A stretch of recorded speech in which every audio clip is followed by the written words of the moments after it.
Good afternoon. Welcome to the Center for Disaster Philanthropy webinar, Flood, Famine, and Fire, Building a Climate Justice in Philanthropy. I am Ken Jones, Vice President and Chief Financial Officer of the John D. and Catherine T. MacArthur Foundation, and Chair of the Board of the Directors here at CDP. My pronouns are he, him, and his.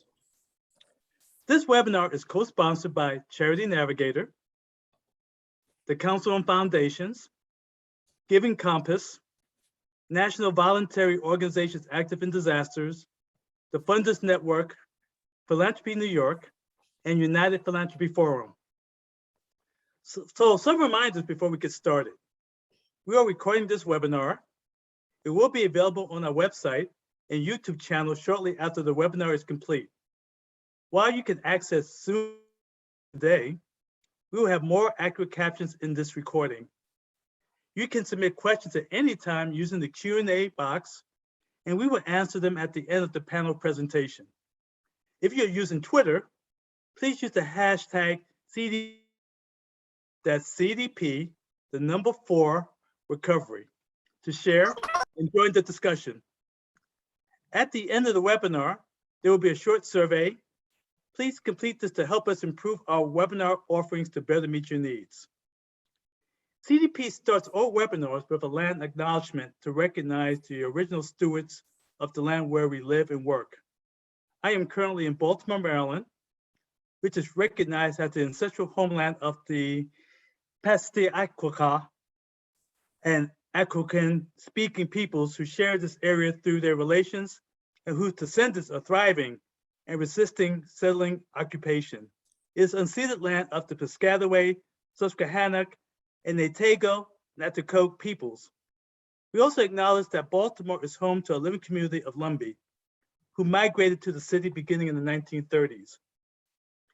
CDP acknowledges that Indigenous peoples have been displaced and disenfranchised from the land, not just from the natural and environmental disasters, but by the socioeconomic and cultural disaster of colonialism. Despite centuries of theft and violence, this is still and will always be Indigenous land. Indigenous people are still here today, demonstrating innumerable talents and gifts amid continued oppression and colonialism. We honor their elders, past and present, as future generations. According to a comprehensive report released last month by the World Meteorological Organization, a disaster related to a weather, climate, or water hazard occurs every day on average over the past 50 years, killing 115 people and causing US $250 million in losses on a daily basis. Munich Re reported that the natural hazards and weather-related events connected to climate change cost $210 billion globally in 2020. Within the US, this is total to $95 billion, almost double the amount of 2019. In 2020, 82.4 million people were forcibly displaced, more than at any point in human history. About 30.7 million moved within their own borders in 2020 due to climate change, 3 times more than those displaced by conflict. In previous CDP webinars, we have talked about the impact of climate change. It is obviously critical to our work. According to the International Federation of Red Cross and Red Crescent Society's 2020 World Disasters Report, 83% of disasters over the last decade were caused by extreme weather and climate-related events. But in this webinar, we want to switch the frame to climate justice, recognizing that climate change does not impact everyone equally. Before we get to our panel, I want to discuss the definitions and understanding of climate justice and lay out a couple frameworks. We know that those people and countries that contribute the least to the factors that cause climate change are the most impacted by the impacts of climate change. This understanding is the basis for climate justice. There are many definitions of climate justice.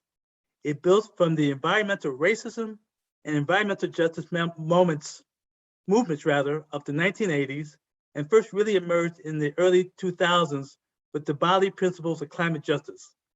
released at the 2002 Earth Summit in Johannesburg. Climate justice isn't just a term. It's a movement that acknowledges the differential impact of climate change due to health, socioeconomic status, age, geography, disability, race, gender, etc. Climate justice activists are guided by the Bodily Principles and others which include the right to leadership from the most impacted communities, especially indigenous populations, the fundamental right to clean air, land, water, food, and healthy ecosystems, the end to a dependency on fossil fuels, and the adoption of clean energy, and the understanding that there's an ecological debt owed to the world due to the habits of industrialized governments and transnational corporations that stripped and appropriated natural resources from the land while poisoning the air. The Donors of Color Network says, to solve the climate crisis, we need funders to change the way they do business. Top philanthropists are giving a tiny fraction, just 1.3% of the US climate dollar to the Black, Indigenous, and people of color-led environmental justice groups, which are doing the most to fight climate change. They created the Climate Funders Justice Pledge, which asks the top 40 climate funders to commit 1, transparent reporting of their grants, and 2, increasing funding of BIPOC-led power building groups to at least 30% within 2 years. As folks may know, I work for the MacArthur Foundation, and we have signed the Transparency Pledge, which is one of the 2 options available to funders. Another framework that is often used within climate justice is that of Just Transition from Climate Justice Alliance. They say, Just Transition is a vision-led, unifying, and place-based set of principles, processes, and practices that build economic and political power to shift from an extractive economy to a regenerative economy. This means approaching production and consumption cycles holistically and waste-free. The transition itself must be just and equitable, redressing past harms and creating relationships of power for the future through reparations. If the process of transition is not just, the outcome will never be. Just transition describes both where we are going and how we will get there. Now it's my honor to introduce the panel members with us today, and I look forward to the information they will provide with us. Alex Gray is the Director of International Recovery Funds at the Center for Disaster Philanthropy, better known as CDP. With more than 16 years of experience in international humanitarian policy and practice, Alex brings a unique blend of operational and strategic expertise to disaster philanthropy. Throughout his career, he has focused on fostering greater collaboration across all stakeholders and has spent much of his time innovating and pioneering new approaches and initiatives aimed at fostering new partnerships and improving the efficiency and effectiveness of the aid sector. Alan Kwok, PhD, is Director of Climate and Disaster Resilience at Philanthropy California, an alliance of Northern California grantmakers, Southern California grantmakers, and catalysts of San Diego and Imperial counties. He leads Philanthropy California's statewide funding coordination, advocacy, public-private partnerships around climate justice and disaster resilience efforts. He has led statewide efforts in creating a statewide disaster resilience and recovery fund, advocated for equitable climate and disaster resilience policies at the state and national levels, coordinated philanthropic responses to California's wildfires since 2019, and supported Fundus coordination around wildfires resilience. Alan joined CDP's Advisory Council in June 2021. Dr. Julie Maldonado is the Associate Director for the Livelihoods Knowledge Exchange Network, LICEN, a nonprofit think tank for policy relevant research toward post-carbon livelihoods in communities. In this capacity, she serves as co-director of the Rising Voices Center for Indigenous and Earth Sciences, which facilitates intercultural, relational-based approaches for understanding and adapting to extreme weather and climate change. Dr. Maldonado is also a lecturer at the University of California, Santa Barbara's Environmental Studies program. As a public anthropologist, Julie has consulted for the United Nations Development Program and World Bank on resettlement, post-disaster needs assessments, and climate change. She is also the current co-director for the Culture and Disaster Action Network, known as CADAN. Welcome to all of you, and thank you for taking time away from your busy work to talk with us. As I start the questions, Alex, how would you consider, well, let me phrase this differently. How have you seen considerations of climate change over the last 15 years in the international humanitarian space, especially as it pertains to disasters? Yeah, hi everyone. Yes, I'm Alex Gray. Yeah, this is a great question. I mean, I thought long and hard about this, and some of the ways, I think the first thing we are seeing is an increased recognition and acceptance that climate accounts for the majority of disasters. So we heard earlier, in the introduction that the proportion of all disasters attributable to climate and extreme weather events is, depending on which report you read, between 83 and 90% today. And also, an interesting fact is that, 1/3 of the roughly 70 million forcibly displaced people in the world is due to sudden onset weather events. Secondly, we're seeing changes in the way that humanitarians operate and what they prioritize. Disaster risk reduction and climate change adaptation functions and capacity have become increasingly commonplace in many humanitarian and development organizations. However, we're still not seeing it get the right level of attention or funding that it requires, given the scale of the problem. The reality is that humanitarian adaptation action needs to be part of a broader, integrated, multi-hazard risk management approach involving all actors, including humanitarian, development, peace building, and human rights actors. Climate change adaptation is going to require significant action to manage the direct impacts of these extreme hazard events. And with that, the humanitarian impacts such as greater food insecurity, forced displacement and migration, conflict, and adverse health impacts, among other things. For humanitarians, this means an increased focus on prevention and preparedness and capacity building to increase the resilience of communities, systems, and institutions, and reduce the demand for international response.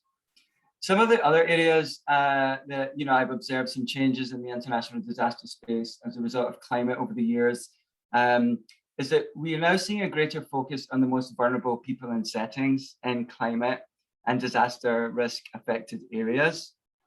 We're also seeing an increase in locally led adaptation and resilience, meaning that those most affected by climate change are increasingly a key resource and a greater part of the solution. So that talks to the justice element there. We're also seeing more anticipatory and early action to reduce the impacts of rapid and slow onset climate related shocks.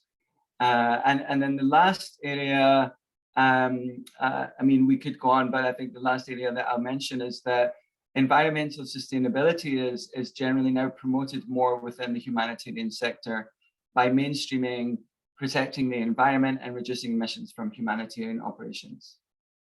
These are just some of the changes we've seen in the last 15 years in the international humanitarian space. But as I said, we still have a long way to go to meet the ever-increasing humanitarian needs that are resulting from the adverse effects of climate change.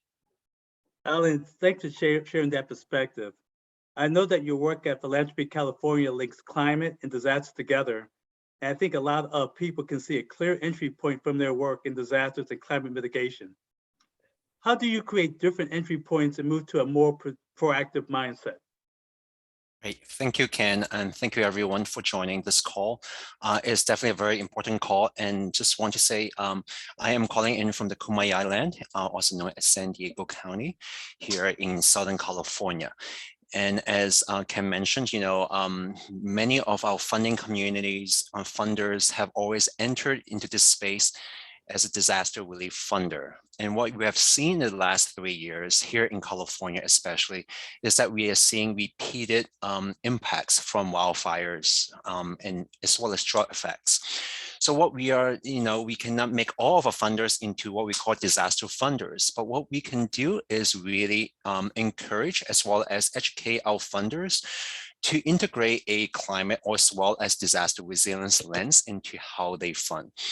So we usually, we take a two-step approach in our process in creating additional on-ramps or avenues for funders to engage in this space. One is we meet where our funders are at in terms of the issue areas that they are funding. Either that will be workforce development or, in affordable housing or in safe drinking water or even just, supporting tribal communities. And we are, encouraging them to say, can you actually think about how your investment might be impacted, your communities that you serve as a result of climate risk, as well as climate impacts, whether that will be from wildfires or droughts or heat waves. And the second approach is we are looking into philanthropic approaches of funders. Many funders are also integrating various different approaches into their funding as well as investment practices, whether that will be funding directly on policy or on systems change, building, community leadership, supporting the communities in terms of education and outreach, as well as, strengthening various different organizations and community networks. And we are really encouraging our funders to support all of these connectivity as well as leadership and educational issues, because they are vital to supporting communities' capacity as well as nonprofit capacity to address not only on the day-to-day, challenges that they see, but also, to support their capacity to really mitigate, prevent, prepare, as well as respond to climate risk and impacts. So these are some of the things that we are encouraging our funders, because as Philanthropic California Alliance, racial equity is our North Star. We understand that, disaster relief really is a bandage to a bleeding wound. They are not going to, address racial equity because we are just recreating. If funders just simply funding disaster relief, they'll be creating the condition in which they are susceptible to all of these climate risks. So we are encouraging our funders to engage in more of an upstream and pre-disaster mitigation work through whatever that they are funding already and how they're funding. Thank you, Alan. You bring an interesting perspective. Related to that, the ways by which certain narratives get amplified and certain ones do not definitely impacts how philanthropy acts. How do we change those narratives, and where mainstream media puts its spotlight to help draw out who is most impacted by climate-caused disasters or by climate change overall? Right, and I think one is, there's only so much we as a sector can change mainstream media. And about mainstream media, many of our funders, when they call us about their disaster funding, they only say, they usually call us only when, when they see it on mainstream media, whether that will be, like your, news networks or newspapers. I think it is our role as a, philanthropy supporting organizations to really amplify a new narrative, or what we call an uncovered narrative that has been silenced for so long. And so what we are really thinking about is how can we center communities of color, community leaders into this narrative and really, lift them up so that our funders, as well as whether that will be institutional funders or individual funders, can understand what they are, to see a bigger and more holistic picture of climate risk and impacts. So for example, we talk about, we have a major wildfire, Caldor wildfire in Lake Tahoe, and everybody really talks about this is a resort city where wealthy people goes in. But majority of the populations in South Lake Tahoe, for example, are Latinx, and many of them are service workers. So we really need to amplify the different narrative as around who is impacted the most, as well as who is being at risk, and how are they going to recover effectively as a result. And then because of, another example is in California, we are seeing all of these wildfires. They are being seen as a terrible, natural activity. But wildfires have been here in our landscape in the Western United States for millennia. And they've been managed really well, by, many of our native communities. So it's really thinking about how can we turn a wildfire into a force of what we call the mainstream narrative as a force of terrible things to a force of good, and returning wildfires that we can support not only our communities, cultures, as well as economic development. So I think is really thinking about how can we change these narratives through different avenues, by recentering the narrative to the people that are most impacted and most at risk to these hazards, as well as how these narratives can actually shift power by channeling investments into these individuals as well as communities or organizations that are doing the good work. Thank you. And we'll get Julie involved with part of this conversation. You've been working for some years with the Isle des Gens, Charles, Grand Kalaloo, Dulac, and Point Chiang Indian tribes. I know they were all hit by Hurricane Ida on August 29th, but they have also been experiencing climate impact for some time. What are you seeing there in southern Louisiana, and why is it important for funders to pay enhanced attention to climate justice in Indigenous communities? Yes, thank you for that question, Ken, and really good to be here with you all. Joining you from the central coast of California, from the lands of the coastal Chumash Nation, and most of my work is focused on climate justice and climate adaptation. And speaking directly to your question, it's been one of the greatest honors and privileges of my life to get to work and deeply engage with and be in service to several of the tribes and communities in Southeast Louisiana over the past 12 years or so.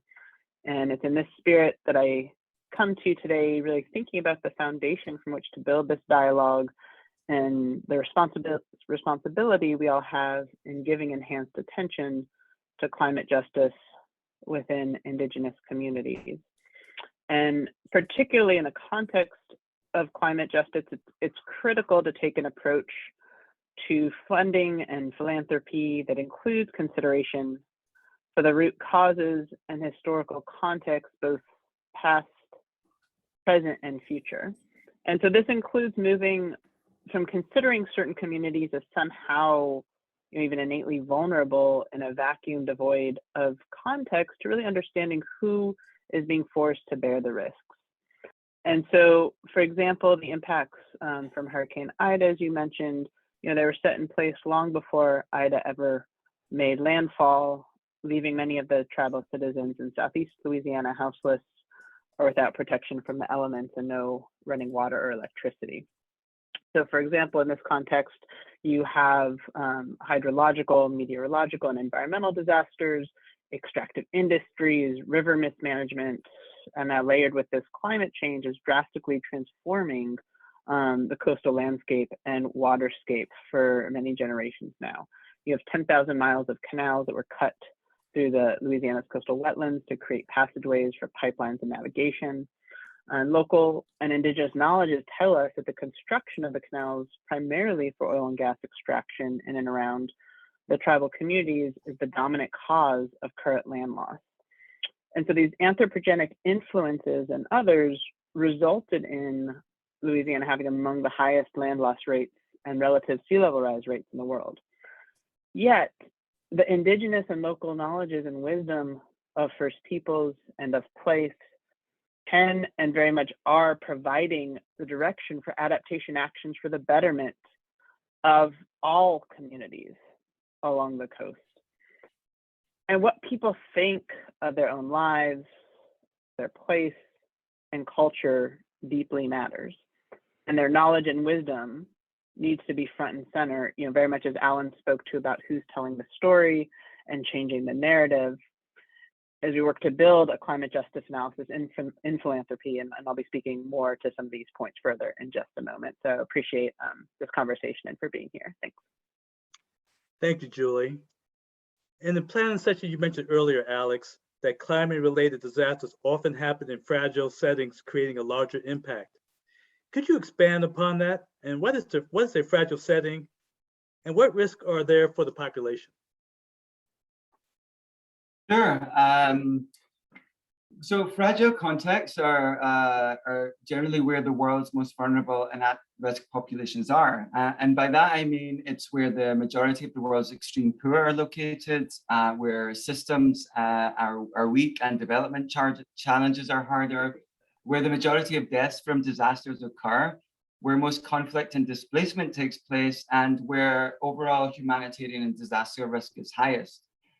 In 2020, before the coronavirus, fragile contexts were home to around 23% of the world's population, but also 76.5% of all those living in extreme poverty globally. So taken together, the coping capacities of people, institutions, and systems is already weak and strained in these contexts. So when a disaster strikes, the impact is therefore often greater, and the ability of populations to recover is significantly less than in other less fragile contexts.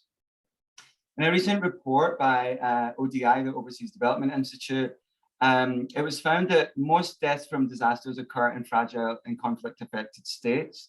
That report found that 58% of disaster deaths reported had been in the top fragile and conflict-affected states.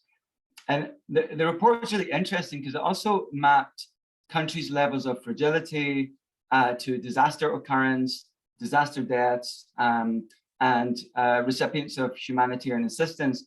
And the findings were illuminating in that there was a hugely significant correlation with the same countries appearing repeatedly in every list. And I would encourage you to read that report. It makes for a fascinating read. I mean, I think that the main thing to say is that the impacts of climate change is going to continue to aggravate these existing multidimensional risks and continue to strain the coping capacities of those least able to cope. And that's why when we look at disaster risk related to climate change, we really need to have a special focus on these fragile contexts where the coping capacities of communities are already far behind the rest of the world. Thank you, Alex. Actually, could you walk us through an example of a climate disaster and how it affected the community and what, if any, response has there been? Sure. I mean, there's so many to choose from. I decided to choose one from Africa. You know, Africa contributes merely 2% of the Earth's growing carbon emissions, but it really bears the full force of the consequences of global warming, including climate-fueled conflict and armed violence. In many regions, crops that have thrived for centuries are struggling to survive, making food security more precarious. The impact of this tends to fall primarily on the poor and vulnerable. Climate change is increasingly likely to make economic output between the world's richest and poorest countries grow wider, increasing the poverty gap and adversely affecting those already most vulnerable, as we spoke about before. A perfect example of this is in the Lake Chad Basin. Around 30 million people in Nigeria, Chad, Niger, and Cameroon are competing over this dramatically shrinking water source, which has lost 90% of its surface water since 1960. We're also seeing increasingly frequent droughts, heat waves, and floods attributable to climate change.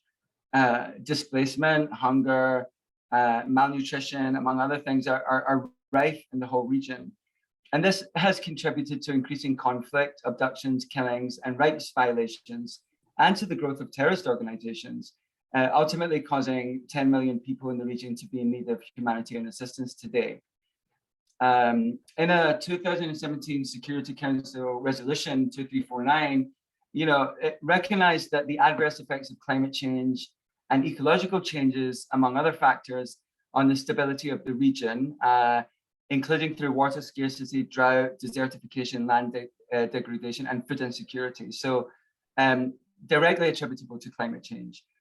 What we see there is that farmers and herdsmen in the region struggle and compete over the very little water that's left. Herdsmen generally, who have been there for centuries, migrate in search of greener pastures, which results in conflicts over resources. Youth are joining terrorist organizations because of a lack of jobs and difficult economic conditions. And a specific example I'll use because I was there not too long ago is in Northeast Nigeria, for example, where more than 50% of the population make their living from farming, fishing, and livestock production. But the increased aridity has destroyed many livelihoods, making them vulnerable to recruitment by Boko Haram. There's also a trend of growing organized violence between pastoralists and settled farmers. And I kind of referenced this before. And that represents a pretty similar dynamic to the Darfur War in Sudan. And nowadays, I mean, that's caused 300,000 people to flee their homes with mass insecurity across parts of northern Nigeria. The roots of that conflict and the conflict here lie in climate-induced degradation of pasture and increasing violence in the country's far north as a result, which have forced herders south and again increases intercommunal tensions. The solution to all this goes far beyond humanitarian actors and involves development and peace-building efforts too. However, I wanted to give some examples of the types of responses that we see today by humanitarian actors. Firstly, humanitarian actors provide shelter, food, water, and for displaced and affected populations. And they also give direct cash transfers to supplement lost household income, allow people to provide for their basic needs with dignity, and help communities manage climate-related shocks that would otherwise push them deeper into poverty. Secondly, there are offtake programs where the government or humanitarian actors buy livestock in times of drought to give pastoralists a monetary lifeline, as well as meat from the slaughtered animals. And then thirdly, there are various efforts to improve agricultural practices and diversify sources of income through alternative livelihood strategies and programs, and the promotion of agro-pastoralism and the processing of animal byproducts. There's many more examples of humanitarian preparedness, mitigation, and response and recovery programs that try to deal with the impacts of climate change in the region, but these are just a few that, that I've worked on supporting over the years. Thank you, Alex. So for you, Alan, while much of the attention right now is on Dixie and other wildfires, you have been hit in California by a host of other disasters, including drought, earthquakes, landslides, and floods. How are California funders approaching the lessons learned from a multitude of disasters? And do you see more of a focus on mitigation and preparedness? And I think this is an interesting question because I think this is a function of multiple disasters that we have experienced here in the state. And I think, many, anecdotally, we have been hearing funders, it's like, not again. We all have been, funding, disaster relief for, the last 3 or 4 years. And they said, how, I think many of our funders that we work with have been in a reactive mode for so many years, and they realize it's like, hey, we need to be much more proactive in addressing these issues because they understand that, wildfires are not going to go away. They understand that drought is going to be with us for the next few decades. And so it's really thinking about how can we, as a sector, really shift to be much more, in terms of mitigative as well as preventative and preparedness stance.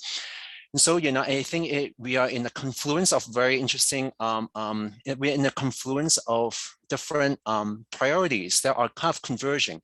One is, first of all, many of our community organizations in frontline communities have been experiencing many of these climate impacts for decades. And it's only now that, many of these other sectors are focusing on how can we support these frontline communities. So not only do we have a administration at the federal administration that are actually, committing to climate justice with a climate justice focus with their Justice 40 initiative. We also have private sector. Many of the corporates are really heightening their awareness around environment, social, and governance, as well as other sustainability issues in terms of how they manufacture the products, as well as how they deliver goods to the consumers. And in the philanthropic sector, we are seeing more and more focus around funders, interested in how do we engage in the mitigation as well as preparedness issues.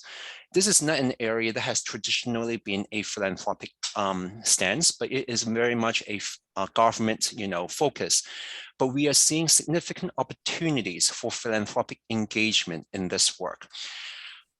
So one is many of, as a result of many, disasters, we are seeing more funders, responding to climate impacts through unrestricted funding, more responsive funding.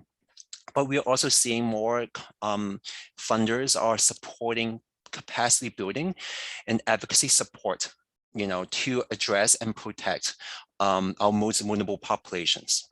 And we're also seeing funders, coming from different woodworks, whether they'll be technology funders or policy funders or, housing funders, healthcare funders, are really thinking about, what can we do to address all of these different climate risks and impacts, whether they'll be wildfires and drought.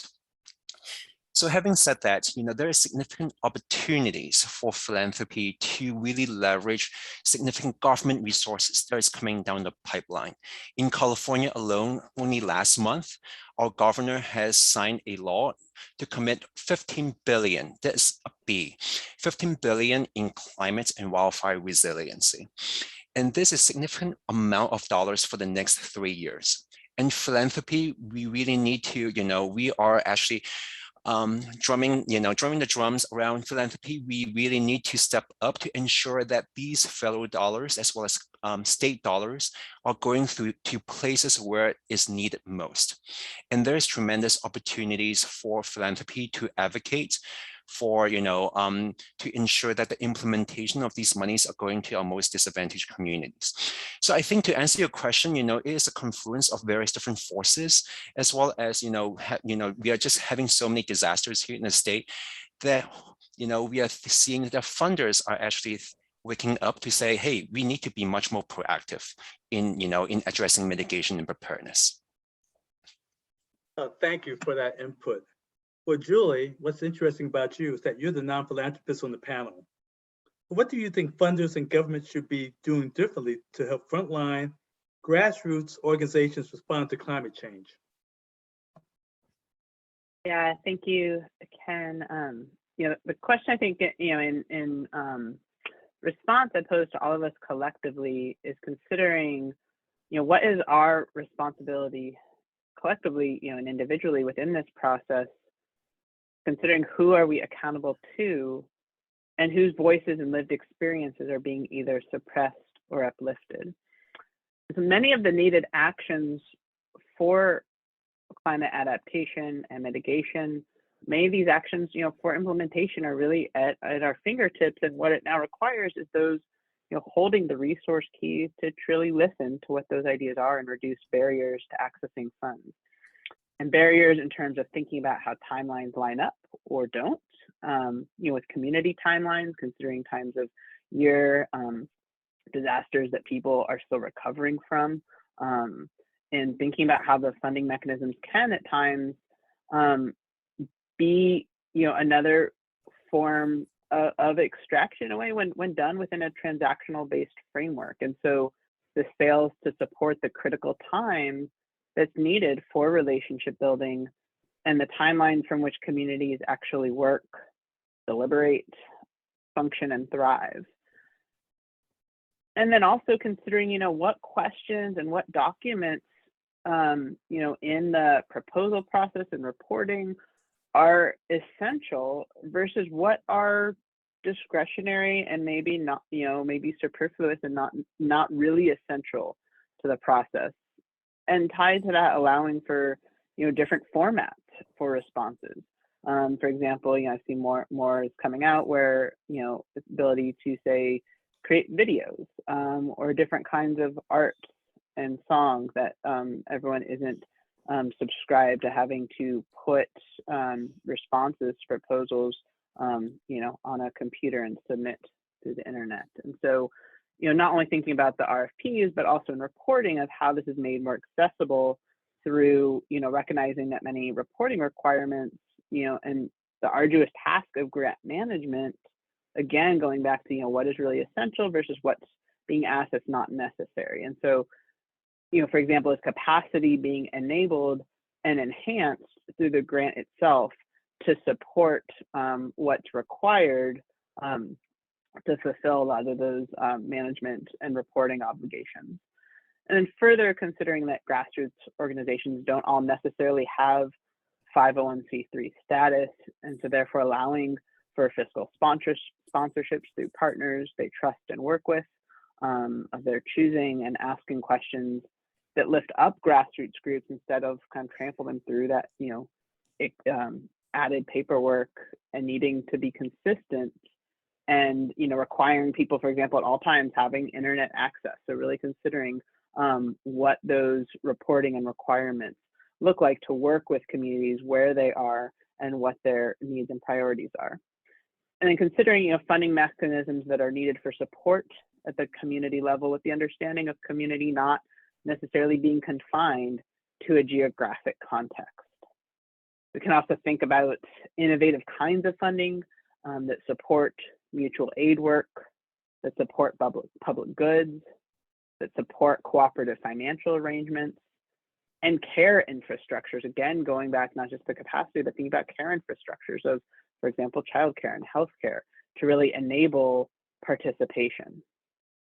Considering democratic oversight of funds with local people involved in the review process itself, and building towards a participatory budgeting process.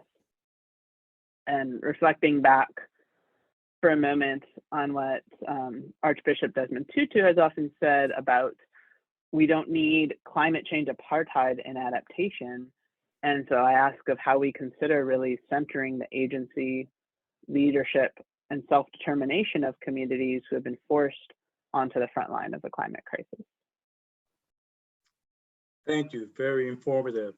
Alex, as you know, CDP works a lot on issues of localization. In international work, how could funders better support localization in the frame of climate justice?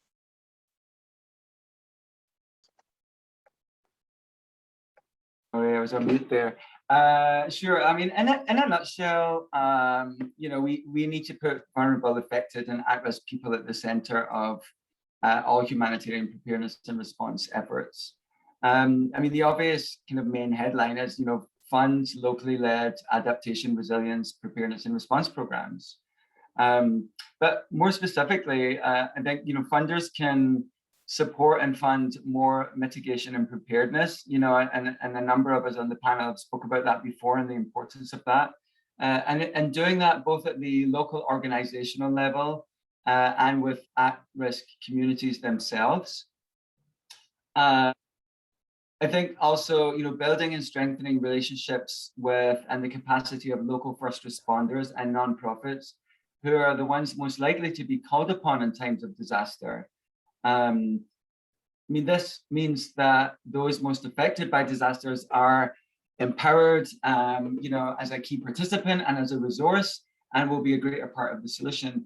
But also, it talks to this kind of issue that we often talk about investing in local humanitarian leadership. And, a lot of efforts are underway to do that, and I know at least, at CDP, we chair a group of philanthropists to look at how do we improve strengthening local humanitarian leadership in practical ways, both within the philanthropic community itself and then more broadly.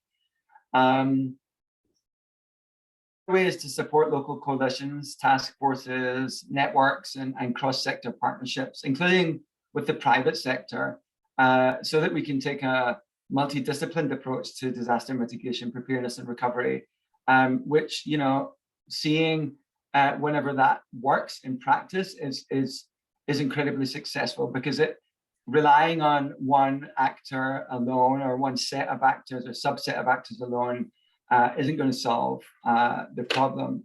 And there is always a lot of capacity at the local level from different parts of society.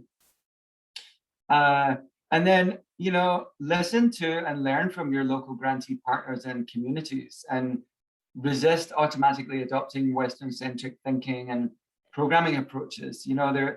As my co-panelist mentioned earlier, there's been solutions, in some of these disaster and climate affected locations for decades or even centuries, and we need to harness that as well as the new and emerging innovative practices that are coming up today.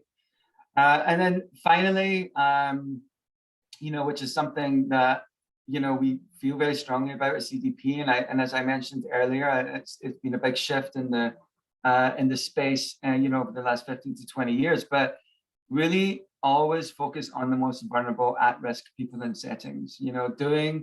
Doing that will help go some way towards leveling the playing field, ensuring equity, which we all agree is an important issue that needs to be addressed, and is being addressed increasingly, and then also goes towards righting some of the current injustices that exist today. Thank you. Julie, a related question. One of the aspects of climate justice is the recognition and importance of local knowledge. Too often, funding goes to hire an expert consultant to do the work versus the locals who live and breathe the climate change every day. What should be changed about this? How can funders look more locally at this? Yeah, thanks, Ken. In the context of the layered, cascading, and accumulating environmental and social crises that are emerging and unfolding, it's critical that funding mechanisms enable action. And so especially when considering communities are forced onto the front lines and billions of dollars that are being poured into outside contractors, consulting firms, researchers, what are people seeing in terms of actual action and beneficial results? And so looking at the way that complex problems such as the climate crisis require innovative actions, and recognizing that no one single knowledge system or way of understanding holds all the answers. It requires bringing a diversity of knowledge systems and ways of knowing and understanding together to address the crises and create possibilities for transformative change. And this is happening in Southeast Louisiana, for example, where you have local Indigenous leaders, knowledge holders, and scientists coming together with Western physical and social scientists, working to center Indigenous knowledge and local knowledge to determine, ways to restore and strengthen the marshes and wetlands along the coast. And so such actions really enable a sustainable and justice-centered adaptation process and a regenerative future that is based on human and environmental rights with full participation in the well-being of community. And it's for the betterment and protection for all of the communities along the coast and inland as well. So allowing space, to really grant funds directly to communities, again, including that capacity sharing or being able to write in the grant for capacity building support and increasing workforce development to hire their own skilled citizens. And as part of this, it's critical to consider going back into the RFP of, who is driving the RFP questions and framing, who does the funding mechanism serve, empower, lift up, and for what purpose? Who is being considered an expert and given voice, and who are not just the stakeholders, but the rights holders? And considering how a transactional funding approach can really be flipped to consider who and where holds that expertise, knowledge, and wisdom, and working together in relationship and partnership. Julie, based on your comments, building upon what you just mentioned, even if local knowledge is considered the way philanthropy functions may not incorporate feminist or Indigenous values and frames, and the grantee-funded relationship is very top-down with a strong power imbalance. At CDP, we modify our language to say grantee partners as part of our recognition of this. What can funders do to create a new kind of relationship with grantees? Yeah, thanks, Ken. Within this context, I ask that we collectively consider, what are the tensions, the challenges, the power dynamics, the existing injustices and inequities, and consider the histories brought into a funder granting partner collaboration. How can we really be honest and transparent about them? And so understand that, co-created processes in this context are not linear. They're going to be ongoing and iterative and messy. And this process isn't meant to be comfortable, and that is okay. It's important to acknowledge that and not sweep it away. And so rather to hold the space and to understand that the process is going to be different in every context. There is no one size fits all approach, as communities and cultures are not homogenous. Context deeply matters. And so the question is then, how can we move from a transactional framework to one that is relational and relationship-based, grounded in mutual trust, respect, commitment, reciprocity, and accountability? And so one of the most important elements of that partnership process, again, is the start. And this is the part that's so often skipped over or rushed through based on timelines established by outside or other funding entities, which emphasize quantitative outcomes and products over process, and critically important work being done that can lead to transformational change, but is not necessarily quantifiable. So key element in working together is through agreed values and principles. And this requires continuous, iterative, ongoing dialogue, and with funders really, coming out from behind that curtain and enabling greater transparency. Consider the greater value and respect given to the time and space that is required to build relationships and approach partnerships in a culturally appropriate way. And the importance of sharing and commitment over the long term, and not a helicopter style kind of top-down funding support, but rather instead responding to partners, both new and longstanding, their priorities as those change course over the course of time. And it's critically important to come into this with that open heart, with an open mind and open communication. And for those holding those funding resource keys to really truly actively listen to community priorities and enact transparency as a radical act to center communities' justice and equity in philanthropic processes. Thank you. Alan, I'm aware that you are encouraging California funders to integrate a climate lens into their work and to provide climate-aligned funding. Tell us more about that and how it works if someone normally funds a very specific area like housing or workforce development or healthcare. Sure. And I think I'll integrate this question with another audience question around how can we move funders, to fund, to move away from a crisis or restrictive short-term funding to much more of a system change funding. And I think one is, this is more of, climate change is a multifaceted issue. And I think it affects, housing, affects criminal justice, affects healthcare, affects workforce development. Climate change will affect every fabric of our lives. And I think it's important to understand that, all of these climate impacts that we are seeing from wildfires, droughts, or hurricanes, the cost of addressing the impacts as well as long-term recovery actually is significantly, more than, if we invest in the same amount in the preparedness and mitigation. What I'm saying is, I'm not saying we should not fund disaster relief or recovery, because they will continue to get disasters in the coming years and decades. And I think we need more of these investments going directly to our most at risk and most impacted communities, especially communities of color, people with disabilities, older populations, because many of these communities are most likely to be most affected and impacted by them. So how do we, in philanthropy, what we're saying is really to integrate a climate lens in all sorts of different types of philanthropy that we do. One is we are encouraging funders to examine, how does your funding issue that you have, or you have funded in the past, present, or future, been impacted by climate? And then one is we really encourage our funders to learn from the peers as to how they're integrating a climate lens into philanthropy. And third, really to change, as Julie said, we really need to listen to our communities. We need to stop having this top-down approach of funding, but really adopt the vision as well as the priorities of our frontline communities as funders fund what they fund. And third is, we always ask funders, is like, yes, it's wonderful to attend all of these webinars, but unless they start funding intersectionally between climate and the issue area, we are just talking heads. So I think it's really important for funders to start acting. There could be some mistakes along the way, but you learn from it. Like we are learning, on a day-to-day basis. So one example is we have our criminal justice funders. They understand how does criminal justice funding intersect with wildfires. Here in California, a quarter of our firefighting force are incarcerated firefighters.